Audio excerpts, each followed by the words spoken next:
offering my most humble pranams at the lotus feet of beloved Bhagwan. When we are young, when we are in our teenage years, when we understand some aspects of our mind, how the mind desires, how the mind wants things, and that is when we start becoming like an adult, right? Like we want independence. That is what we are, young adults. When we are young adults, we want our own independence. We just wish that we can also become adults so that we can have so much control, so much power, all that. At that point of time in our life, we have a lot of time, we have a lot of energy, but we don't have control because we don't have the finances.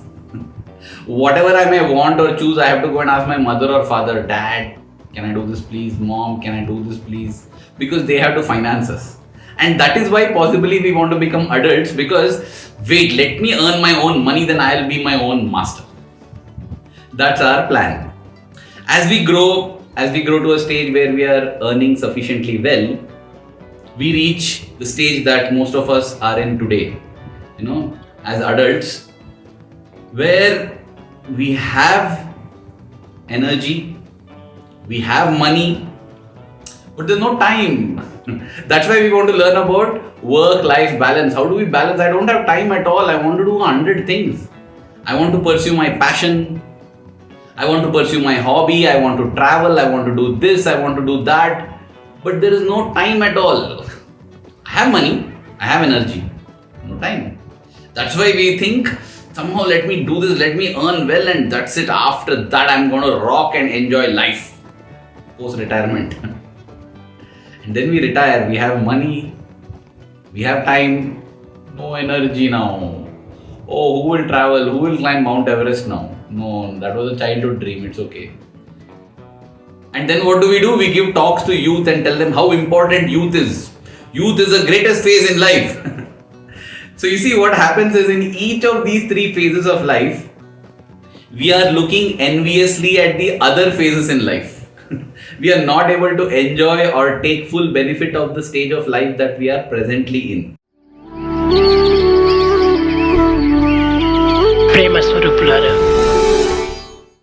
And even this scenario that I have presented is a positive case scenario, because many times it's not as if everybody follows this same path.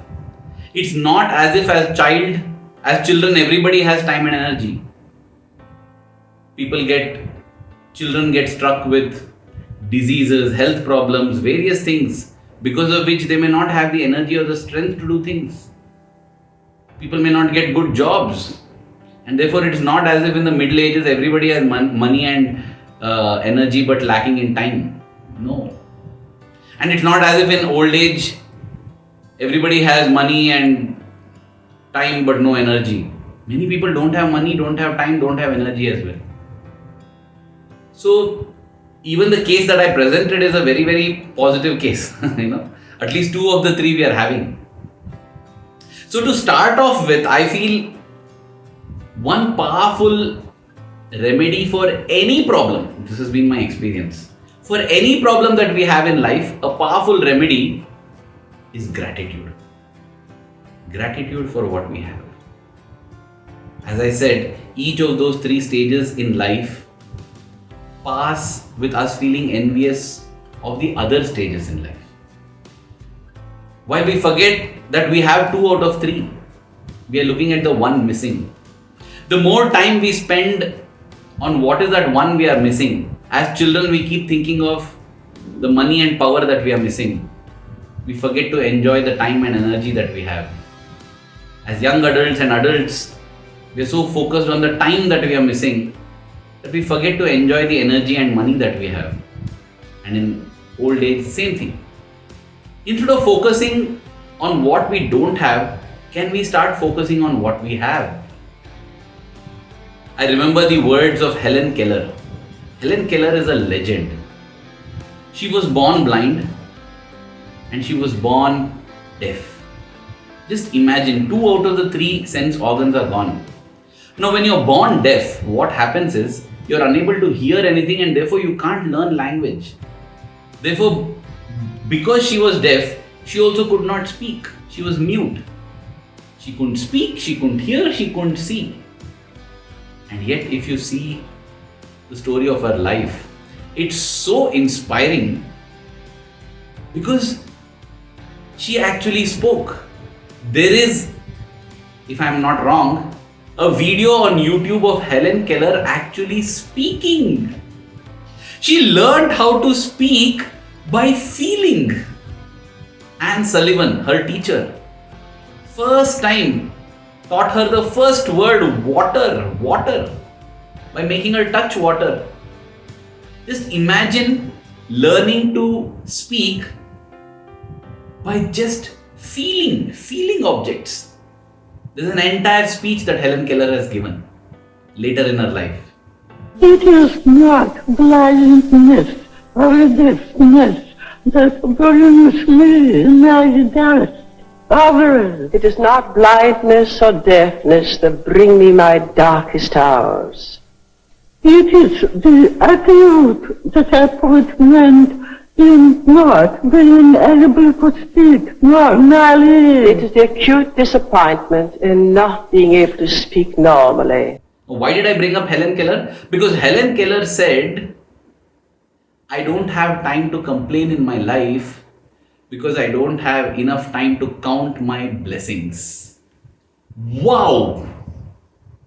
Helen Keller, without sight, without hearing, without the ability to speak, says that she doesn't have sufficient time to count her blessings. Then what about any one of us? How much we should count our blessings? I realize that when I'm complaining, I'm not happy, and I'm not happy because I'm focusing on what I don't have and what I don't like. It's not as if I don't have things in my life. It's not as if there are no things that I like in my life. Why am I not focusing on them? Why am I focusing on the negatives? So started my efforts to try to focus on the positives.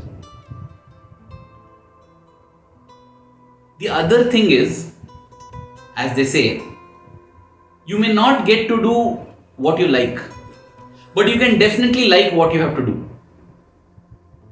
It reminds me of an incident, 1991.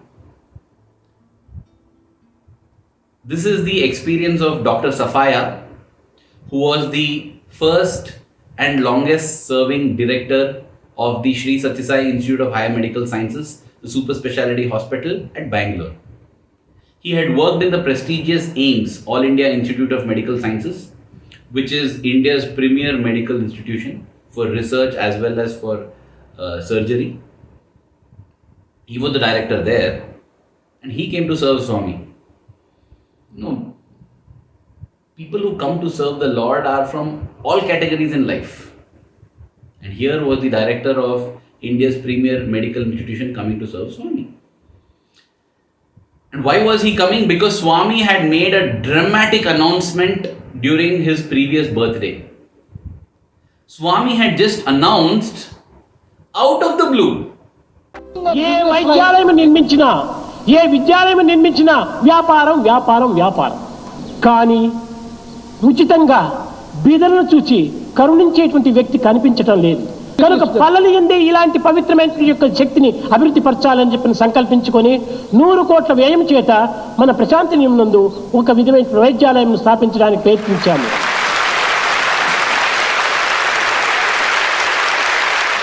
ఈ గుండె జబ్బు వస్తే కొన్ని లక్షలు వ్యయం చేసి అమెరికాలకు వెళుతున్నారు. వీళ్ళ గతి ఏమిటి? అమెరికా వారిని చూచేటువంటి వారెవరు? పట్టణానికి వెళ్లితే కలర్ నీళ్ళైనా వాళ్ళ ముఖాన్ని కొట్టరు. అలాంటి దురవస్థలను గుర్తించి మనము ఇక్కడ ఒక పెద్ద వైద్యాలయాన్ని నిర్మించాము. బైపాస్ సర్జరీ కానీ, లేక కిడ్నీ మార్చడం కానీ, లంగ్స్ ఆపరేషన్ చేయటం కానీ, బ్రెయిన్ ఆపరేషన్ చేయటం కానీ అన్నీ ఉచితంగానే.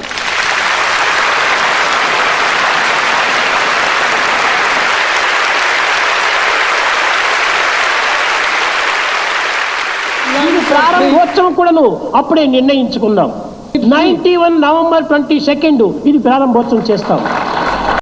Next year, same day, same time, we will inaugurate the hospital.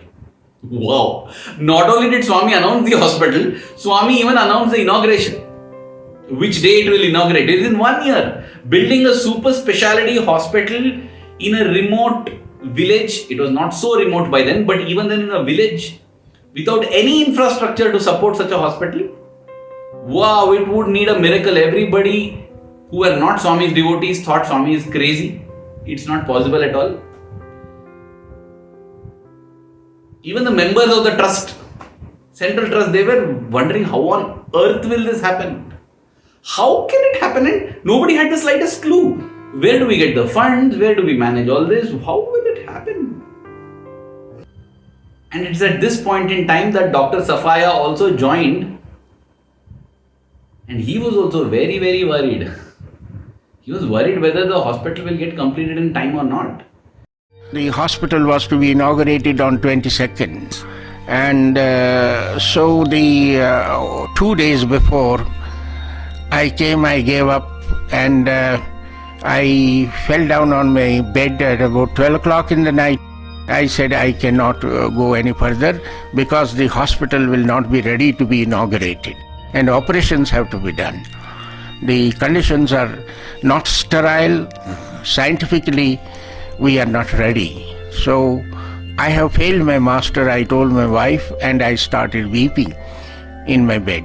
Well, history shows that his worries were unfounded because 2 days later, a person no less than the Prime Minister of India, Shri P.V. Narasimha Rao, inaugurated the hospital. And on the very same day of inauguration, this is possibly unheard in the history of super specialty hospitals. On the same day of the inauguration of the hospital, 4 surgeries were performed successfully, and the next day, on the birthday, in his discourse, Bhagwan announced it, that 4 surgeries have been successfully done, and there was a thunderous applause. Now, why I told this story is because just imagine what Dr. Sapphire might have felt about work-life balance. He is working continuously on the end through the week, Saturday, Sunday, every time, and working till late in the night. He comes and collapses on the bed at home, and that time also he doesn't say to his wife, "What is this work? I'm sick of it. What is this full time? I don't have a life at all. I don't have my personal life at all." He didn't say that. He brought his wife also into that and said, "I don't know how to complete it, how to get this done." Did he not have work-life balance? Don't we feel that we also want to be like Dr. Sapphire? What is the difference then? The difference is very simple. Dr. Sapphire knew that he is working for Swami. I am doing this for Swami. And there lies the secret of work-life balance. Can I do everything that I do as I am doing it for Swami?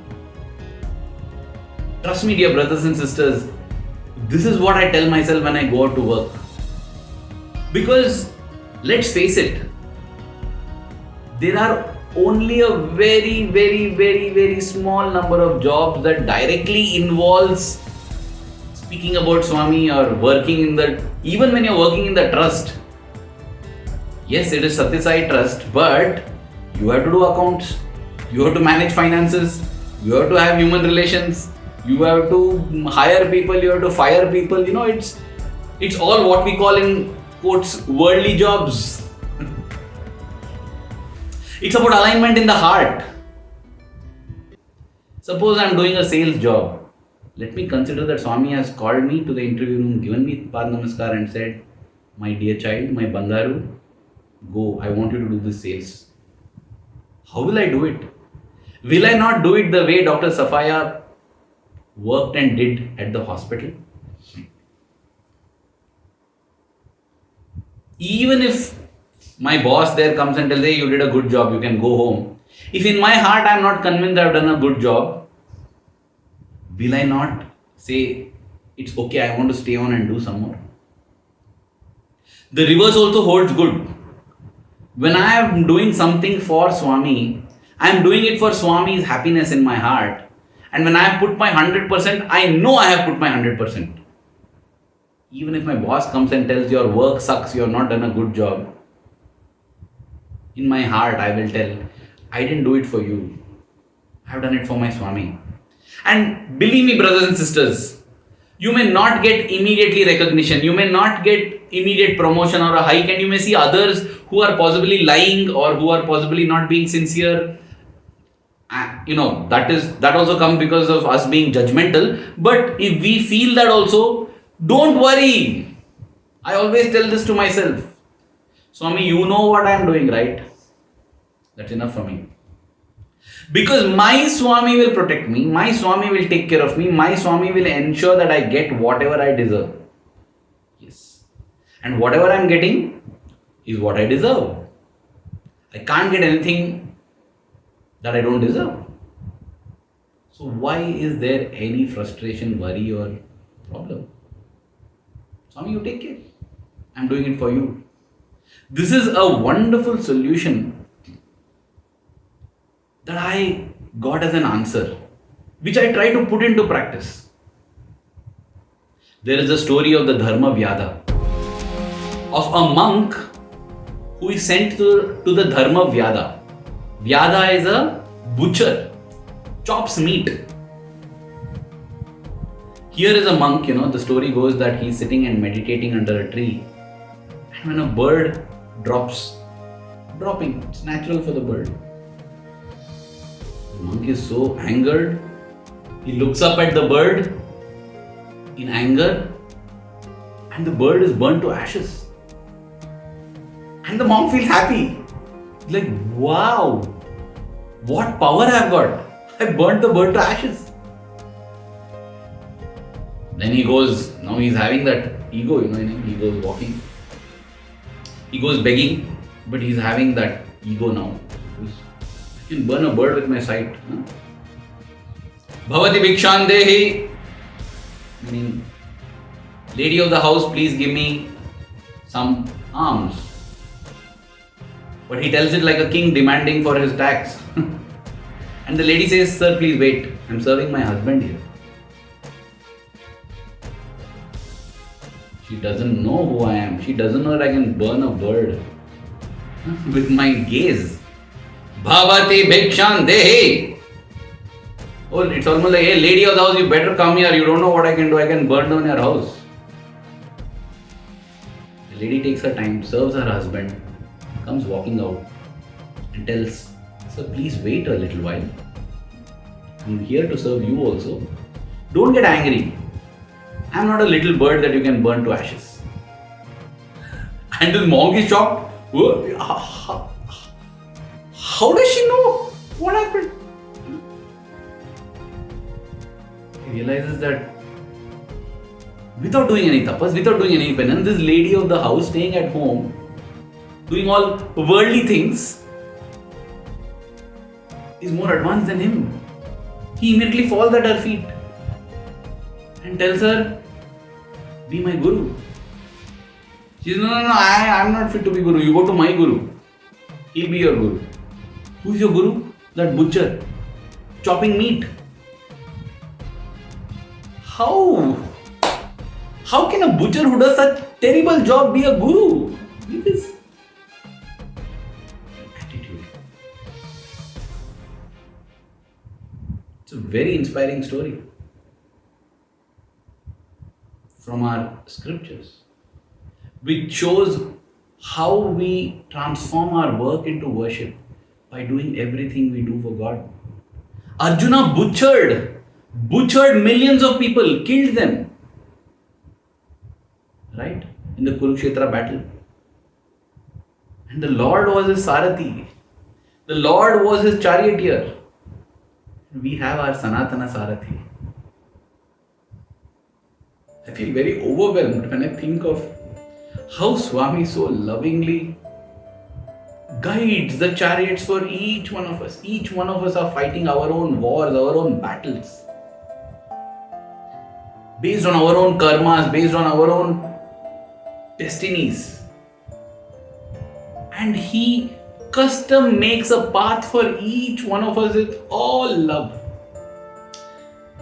Swami, I'm so grateful for all that you have done, for all that you continue to do, with so much love, tenderly. If we feel that life has been hard on us, let us remember that this is the best and most loving way Swami has given it to us. It would definitely have been harder, definitely have been much more difficult without his intervention. That is the loving Sanatana Sarathi that we have, ever by our side. During the Mahabharata war, when a missile is shot, a Narayanastra is shot, and Arjuna is sure to die, Krishna stands up and receives it in his chest.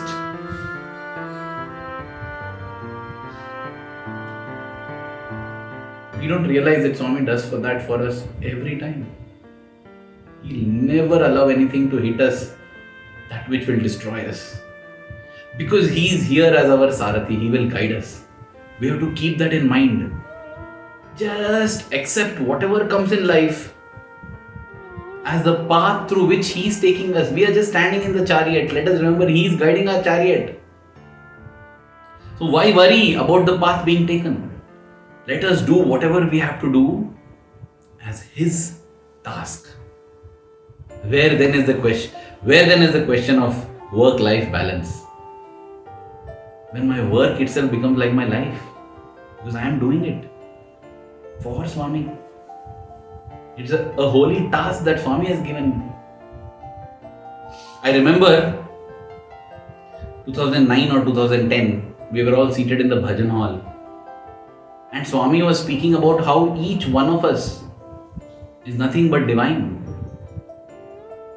And then I asked Swami, if I say that I am God, is that not ego? Swami looked at me lovingly and said, no, that is not ego. That is the correct Satyam. That is the correct truth. But then, if you think that you are God and do all the nonsense that you want, everybody laughed. Everybody laughed when Swami said that. That is not right. Be in that awareness every moment, I am God. Will God do like this? No. Even if we can't be in the awareness that I am God always, can we be with the awareness that God is with us always? Whatever we do. And that is what Swami said next. Swami said, don't think that this is office work, this is housework, this is spiritual work, Swami's work. No. Whatever you do, you are there, right? And you are divine. So everything is divine work. Because you are the common factor, whether it's house, Swami or office. What a beautiful message. A month back or 2 months back, when I was so upset about the same thing, work-life balance, this video pops up, my own video on YouTube. It pops up. I have uploaded it in my own channel. That's why I say Swami does all this so that I listen to what I speak.